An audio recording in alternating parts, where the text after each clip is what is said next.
Hola, mucho gusto, un placer hablar y charlar con ustedes en esta conferencia. Yo soy el doctor Jonathan Moreira, soy un hematólogo oncólogo en la Universidad de Northwestern aquí en Chicago. Yo me enfoco en cánceres hematológicos o cánceres de la sangre y mi enfoque clínico específicamente es en trasplante de médula ósea. El propósito de esta charla para el día de hoy es hablar acerca de los cánceres hematológicos, explorando los conceptos básicos que vienen con estos cánceres. Hablaremos de opciones terapéuticas, también acerca de cómo pueden aliviar estos cánceres y el potencial de cura. Y tratando con esta charla, tratando de explorar los mitos que pueden ser asociados con los cánceres de sangre y con los cánceres, ¿verdad? Condiciones hematológicas en general. Comencemos con lo que es un cáncer en general.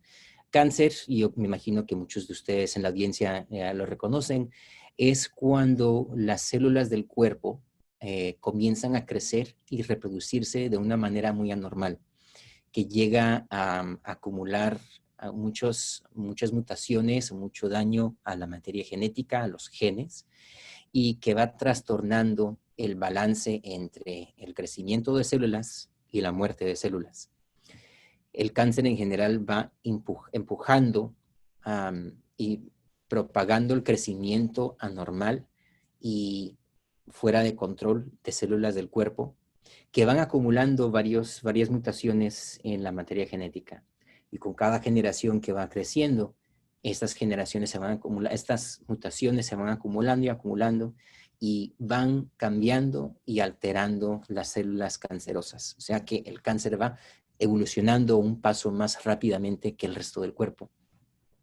El cáncer puede suceder en casi cualquier tejido del cuerpo, puede suceder en los huesos, en la piel, en la mama, en los pulmones, en la próstata, en los intestinos. Y también, como cualquier otro tejido del cuerpo, puede suceder en la sangre. Cuando hablamos de la sangre en general, estamos hablando de 3 diferentes tipos de células básicas. Tenemos los glóbulos rojos.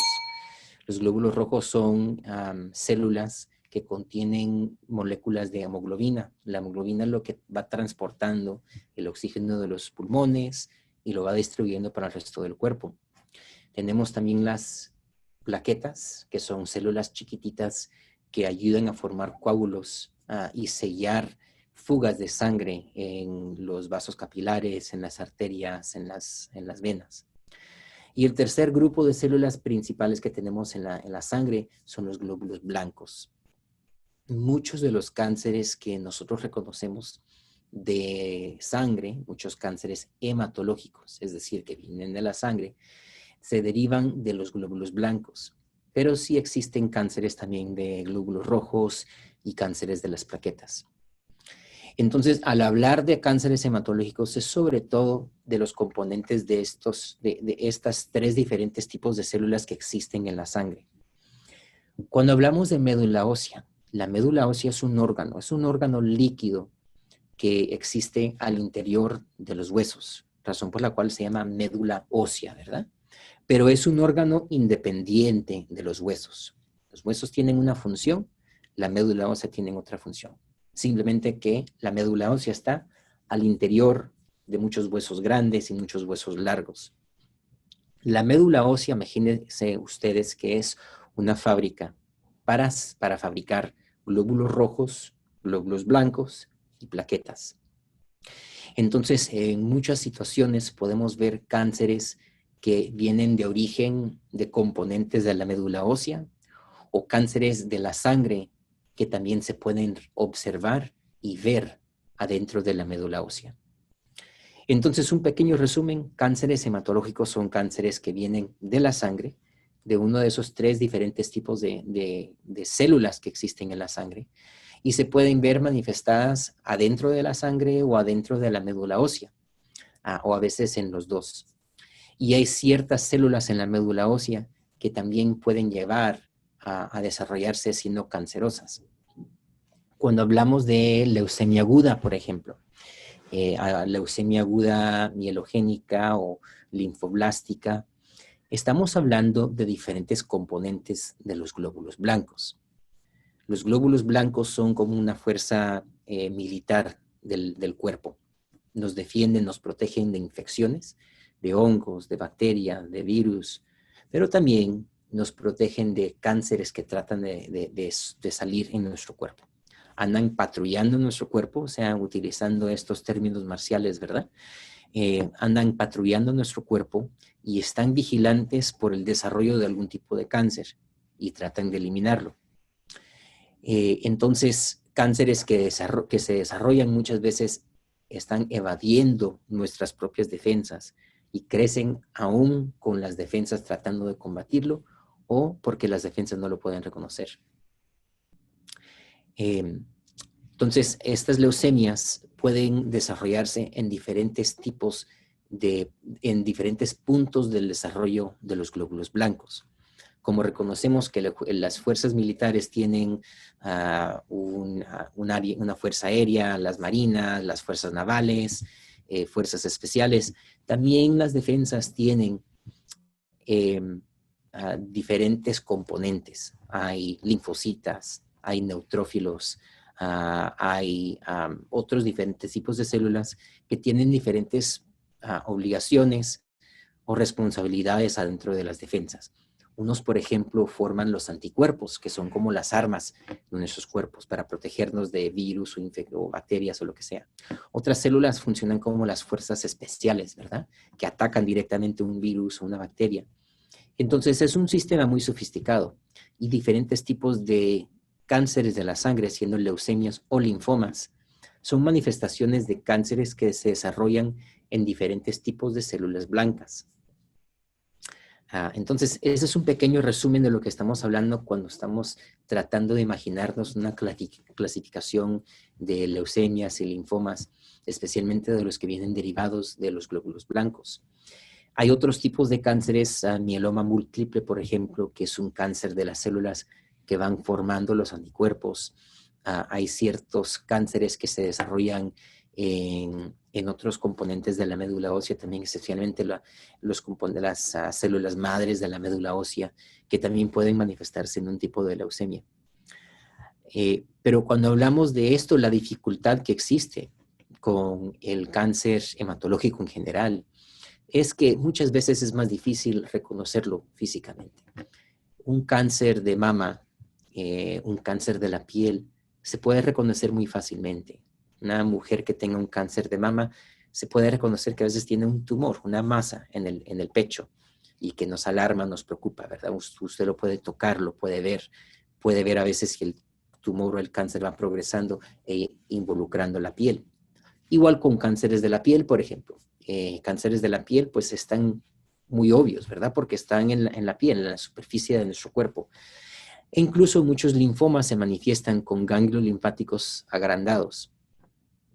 Entonces, la dificultad con cánceres de la sangre es que no es algo que podemos tocar y no es algo que necesariamente podemos ver. ¿Qué tipos de síntomas podemos experimentar a causa de estos cánceres? Fatiga puede ser un síntoma muy común, muy frecuente. Y la fatiga resulta muchas veces porque hay una anemia. La anemia puede ser un resultado directo.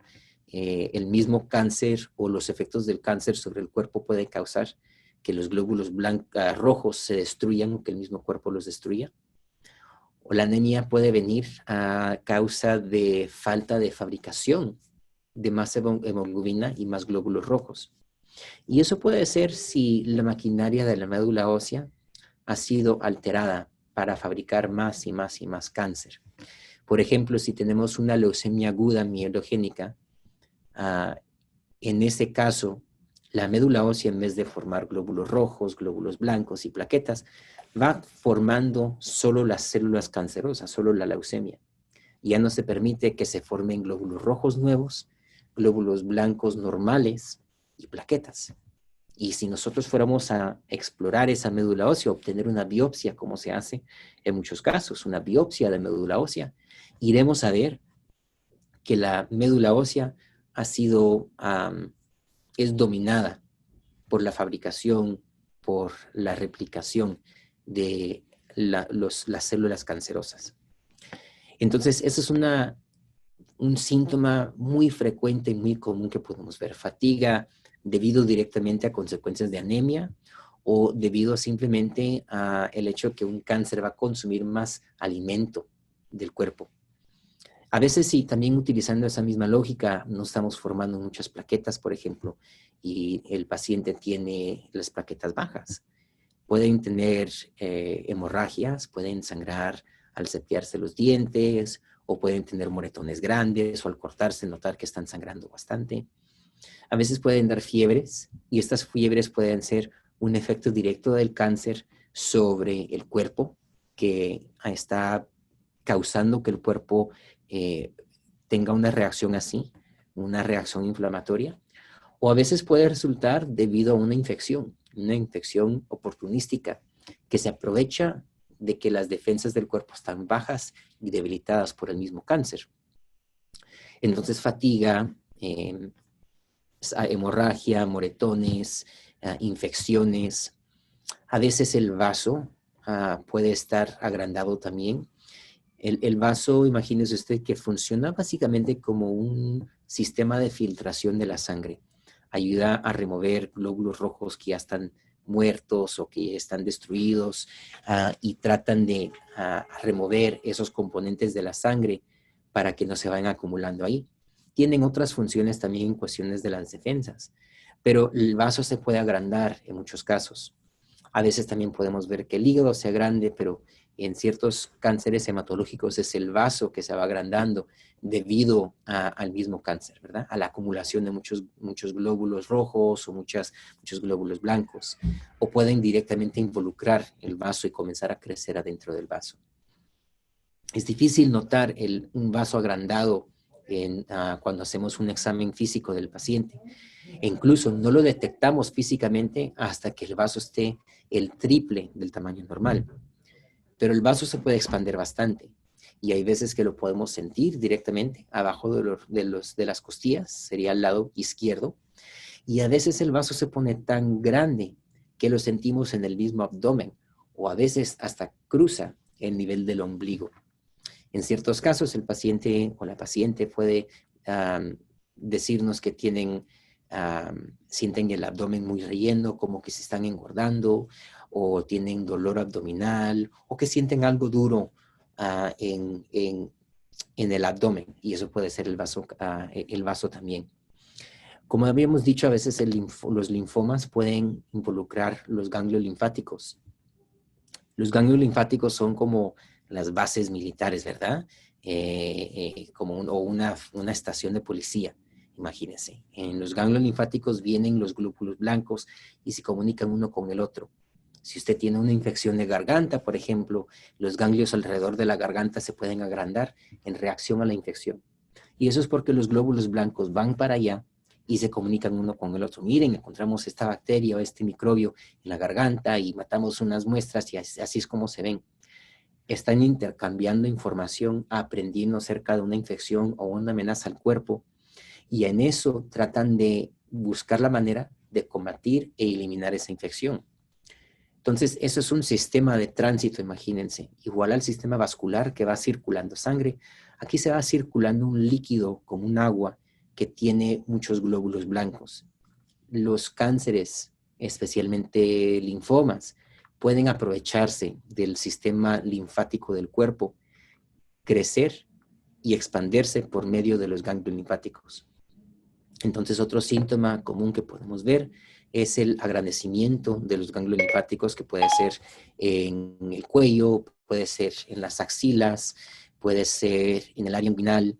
Y también tenemos ganglios linfáticos en el pecho, tenemos ganglios linfáticos en el abdomen, alrededor de la aorta, que es la arteria principal del cuerpo, alrededor de los riñones también.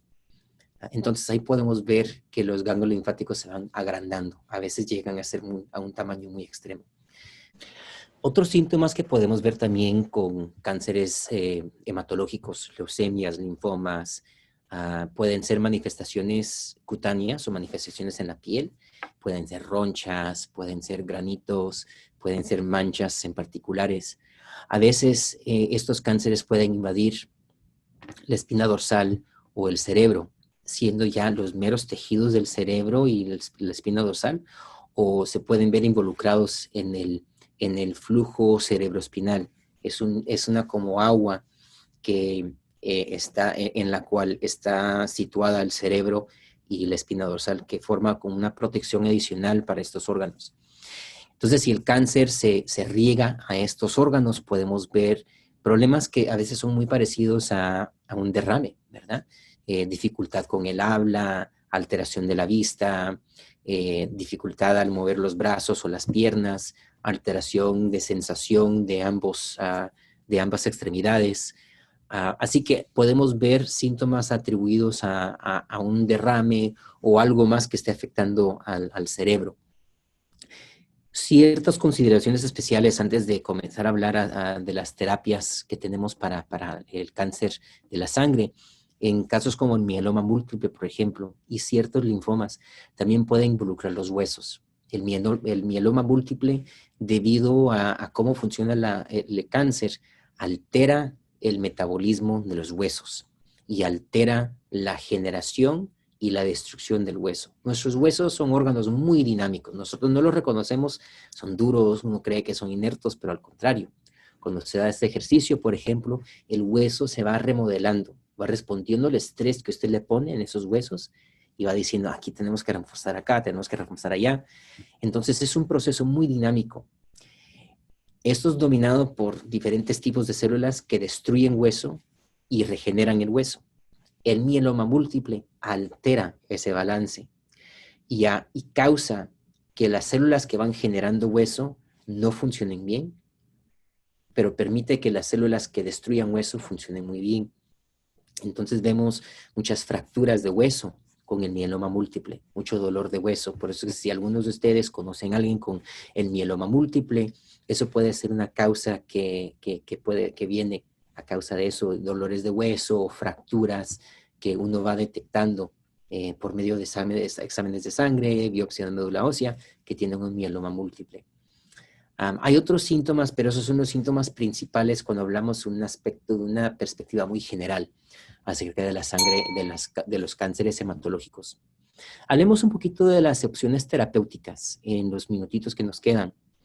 Cuando hablamos de tratamiento para el cáncer, hay ciertos cánceres en el cual la meta es cura, o sea, tratar de eliminar el cáncer definitivamente, y hay ciertos cánceres que lamentablemente no tienen cura, pero aún benefician los pacientes de tratamiento para tratar de controlar el cáncer, prevenir que vaya a propagarse o progresar, y primero Dios, aumentar la calidad de vida que alguien tenga, controlando síntomas, ¿verdad? Fatiga, dolores, etcétera, y tratando de prolongar la vida de gente.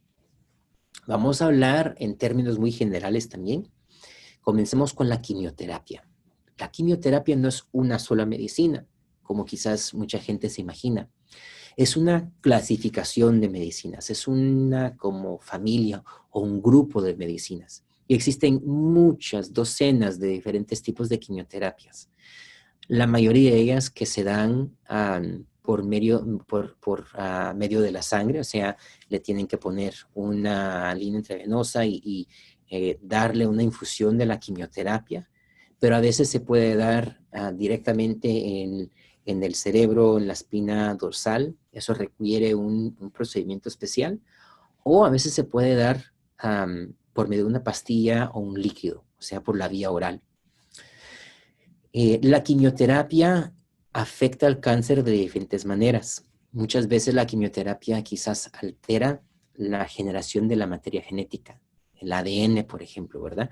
El ADN es la materia genética que va dictando las instrucciones de cómo hacernos a nosotros y va dando las instrucciones de cómo hacer las células de nuestro cuerpo, cómo hacer los tejidos de nuestro cuerpo y cómo hacer el cáncer también.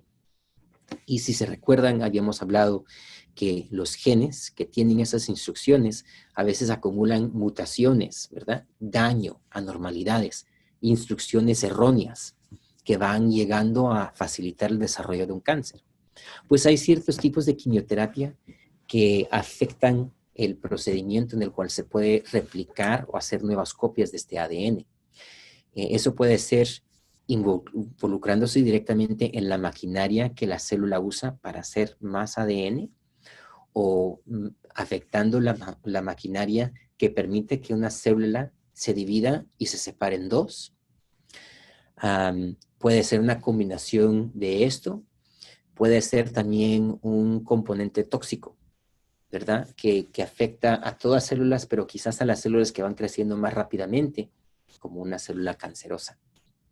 Entonces, la quimioterapia es un componente muy importante para muchos cánceres y en ciertos casos, pues esencial y fundamental. Hablando de la leucemia aguda mielogénica, por ejemplo, la quimioterapia es la base de lo que hacemos nosotros, es la primera terapia que ofrecemos. Hay ciertas terapias que son más específicas, que van afectando, perdón, ciertas mutaciones en el ADN. Y la razón que nosotros nos gusta tratar de utilizar esos tratamientos cuando es posible es porque la idea acá es que podamos evadir o evitar, mejor dicho, la toxicidad que viene con la quimioterapia. Como ustedes reconocen, muchas personas con quimioterapia les da náusea, les da vómitos, les da fatiga, pérdida de pelo, a veces diarrea, ¿verdad? Debilidad. Y eso es porque la quimioterapia no solo afecta al cáncer, sino que también afecta a los tejidos del cuerpo normales. Pero una terapia que es más específica a proteínas anormales específicas al cáncer o mutaciones genéticas específicas al cáncer, permite que la toxicidad se enfoque y se concentre principalmente en el cáncer. Una medicina que viene a mente es algo que se llama imatinib o Gleevec, y esta es una terapia que se desarrolló como hace unos 20 años para tratar una leucemia que se llama leucemia crónica mielogénica. Hoy en día, la mayoría de pacientes que tienen esta condición toman una pastilla al día o una pastilla 2 veces al día y pueden controlar esta leucemia por años. Y en ciertos casos pueden quedar potencialmente curados después de muchos años de terapia. Hay también que estamos viendo la inmunoterapia. La inmunoterapia es más, su uso es más extenso en cánceres, en tumores sólidos, cáncer de pulmón, el melanoma maligno, cáncer de cabeza de cuello, pero hay ciertas circunstancias en las cuales podemos utilizar la inmunoterapia. Es una terapia más nueva, más contemporánea, pero es muy diferente a la quimioterapia. Estas son medicinas que facilitan que las mismas defensas del paciente puedan combatir el cáncer, puedan reconocer el cáncer y combatirlo.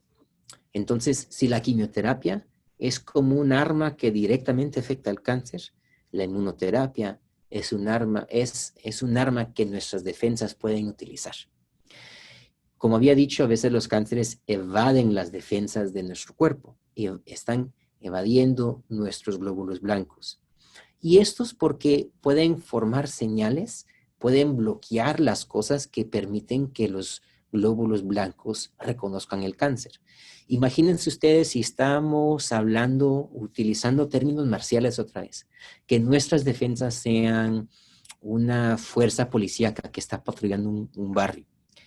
Si el cáncer se puede esconder, se puede poner camuflaje para que esas fuerzas policíacas, esas defensas, no lo puedan ver, entonces el cáncer puede crecer sin que las defensas lo reconozcan.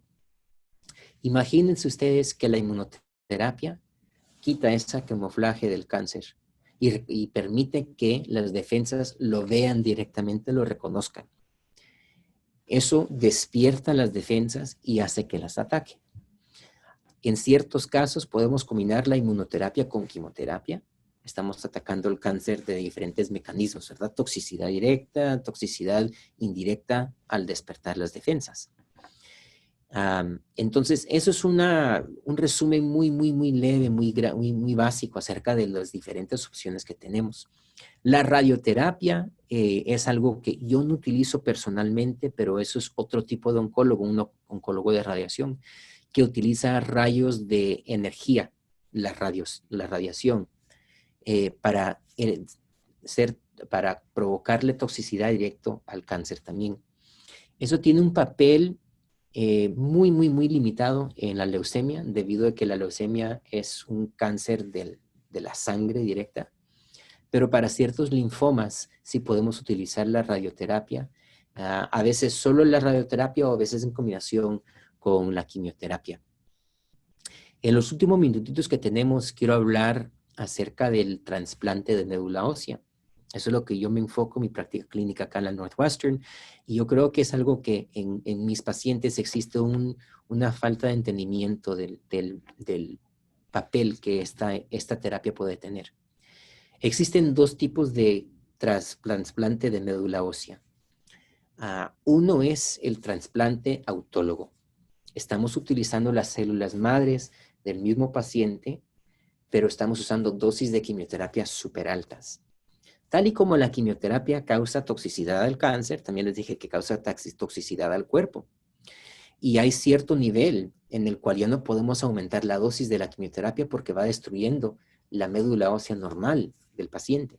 Entonces decimos, bueno, quizás es más efectivo contra el cáncer, pero viene a costo de dañar la médula ósea del paciente. Y nosotros necesitamos la médula ósea para vivir. Si no, no podemos formar glóbulos rojos, plaquetas, glóbulos blancos, tal y como necesitamos nuestros pulmones para respirar, nuestro estómago para comer, nuestros ojos para ver, nuestro corazón para circular nuestra sangre. Necesitamos la médula ósea para formar nuestra sangre, ¿verdad? El otro tipo de trasplante de médula ósea es el trasplante halogénico, cuando obtenemos las células madres de la médula ósea de un donante para combatir el cáncer.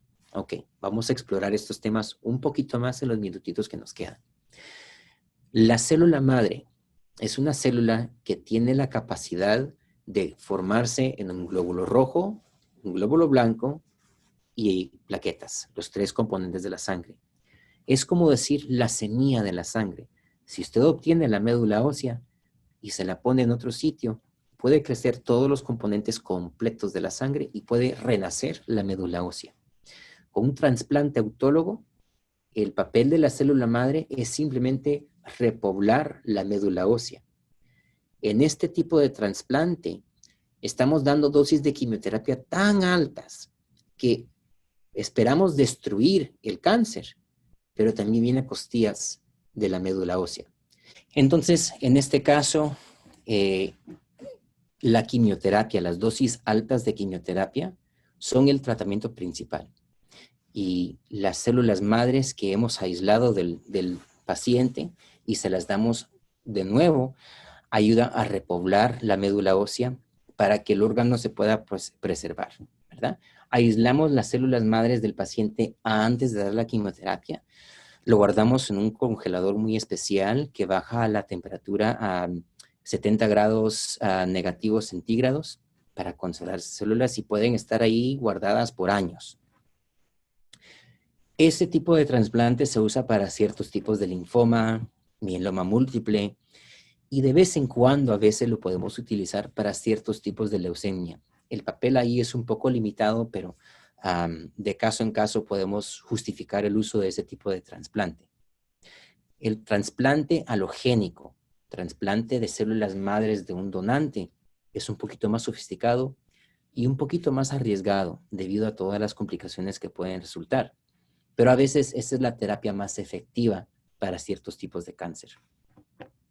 En particular, cuando imaginamos un cáncer agudo mielogénico, por ejemplo, ahí existe un problema fundamental de las células madres de la médula ósea, de las células que van llevando a desarrollar diferentes componentes de la sangre.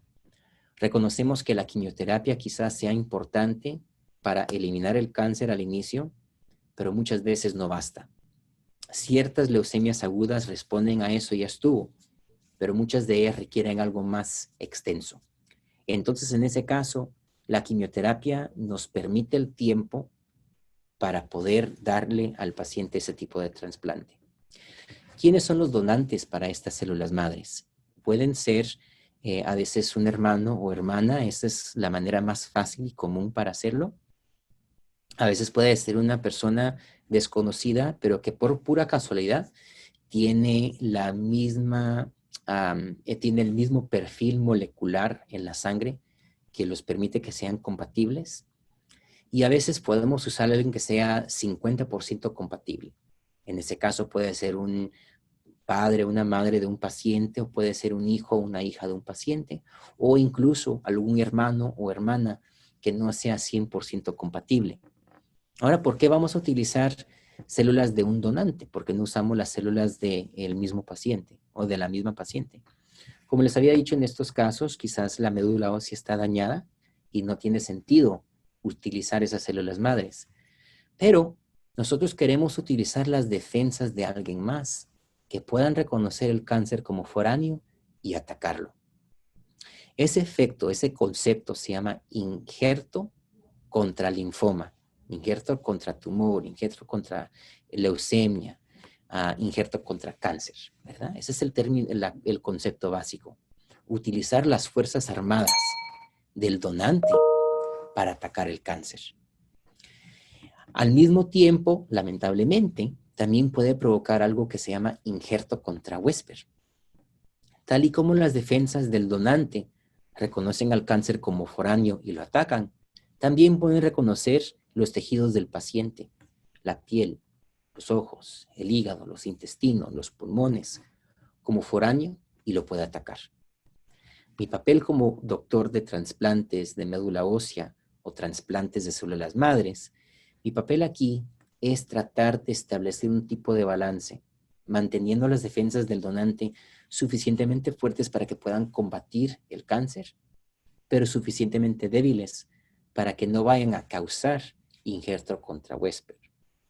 A veces el injerto contra huésped, especialmente si es muy leve, nos indica que el injerto está funcionando muy bien y que si está atacando los tejidos normales del paciente, también puede estar atacando los tejidos, el cáncer del paciente. Entonces, el ver el injerto contra huésped no es necesariamente algo malo, pero sí queremos tratar de controlarlo y tratar de proteger al paciente de que no se le vaya a avanzar o progresar, porque sí puede causar muchos problemas, diarrea, fallo hepático, manchas en la piel severas, problemas con movimiento de las articulaciones, falta de respiración, y en una minoría de casos, lamentablemente, puede llegar a la muerte también. Debido a que en la población latina hay una tenemos, venimos de diferentes partes del mundo originariamente, ¿verdad? Muchos de nosotros venimos de orígenes europeos, ibéricos, ¿verdad? De España, de Portugal o quizás de otras partes de Europa. Pero también tenemos muchas veces, somos descendientes de poblaciones indígenas de las Américas, siendo de Norteamérica o de Sudamérica o de Centroamérica. Y también somos descendientes de personas que a veces vienen del África, que tenemos descendencia africana. Somos una combinación de todo esto. Debido a eso, tenemos un perfil molecular muy único y muy heterogénico, ¿verdad? Es decir, muy diferente y muy variado.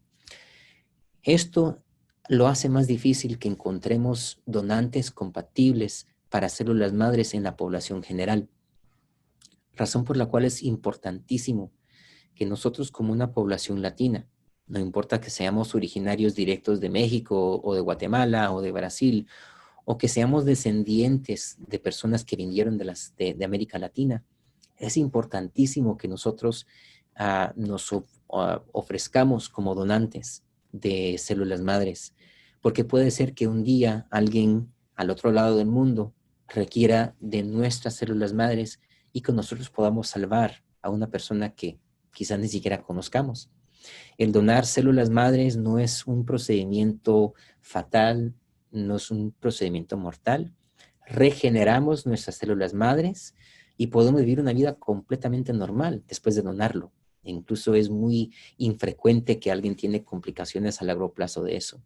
Entonces es una intervención que nos trae muy poco riesgo, pero mucho beneficio al recipiente. Entonces les suplico que investiguen y averigüen oportunidades y maneras que ustedes puedan donar células madres. Yo mismo me inscribí cuando estaba en la escuela médica y si algún día yo tengo la oportunidad o el privilegio de salvarle la vida a alguien con mis células madres, con mucho gusto lo haré. Pero también ustedes se podrán encontrar en una situación en la cual un ser querido, un hermano, una hermana, un padre, una madre, o más bien nuestros propios hijos, requieran de nuestras células madres. Y ahí ustedes pueden salvarle la vida a este ser querido también. Tomemos estos últimos minutitos para dar un pequeño resumen de lo que hemos hablado. Los cánceres de la sangre pueden ser cánceres que vienen de diferentes componentes de las células que hacen nuestra sangre, glóbulos rojos, glóbulos blancos y plaquetas. Y muchos de esos cánceres vienen de algún componente de los glóbulos blancos, pero por supuesto no todos. Síntomas pueden ser un poquito diferentes y muy generales, lo cual lo puede ser un poquito dificultoso diagnosticar un cáncer hematológico sin hacer evaluaciones especiales de la sangre y de la médula ósea. Pero como hemos hablado, fatiga, hemorragia, moretones, fiebres, muchas infecciones. A veces eso puede ser una indicación de un mal hematológico o un cáncer hematológico. No siempre, pero quizás eso debería ser algo que ustedes investiguen y averigüen con sus doctores, quien van a saber qué investigaciones y exámenes hacer. Terapias incluyen la quimioterapia, inmunoterapia y ciertas terapias que son más específicas para las mutaciones que vemos en estos cánceres. Y el trasplante de médula ósea es una terapia adicional que nosotros incorporamos en ciertos casos equivalente a un trasplante de órgano, solamente que un trasplante de órgano líquido, que puede proveernos una manera de combatir el cáncer a largo plazo, el resto de la vida del paciente, sin muy poco daño al recipiente, pero con mucho beneficio al paciente. Este tipo de intervención es muy sofisticada y multidisciplinaria y solo se ejercita en centros académicos como el de nosotros aquí en Chicago, en la Northwestern, y en muchos sitios que se encuentran en California también. Espero que esta pequeña charla, presentación haya sido impactante e informante para ustedes y espero que ustedes tengan un mejor entendimiento y reconocimiento de el espectro que existe en cuestión de patología y opciones terapéuticas. Hablen con sus doctores, con sus oncólogos, hagan las preguntas necesarias. Recuérdense que al final del cabo, esas terapias vienen para su beneficio y queremos que ustedes estén involucrados y al tanto de las opciones que tienen en cuestión de terapia y potencialmente una cura. Muchísimas gracias por su tiempo y que tengan muy buen día.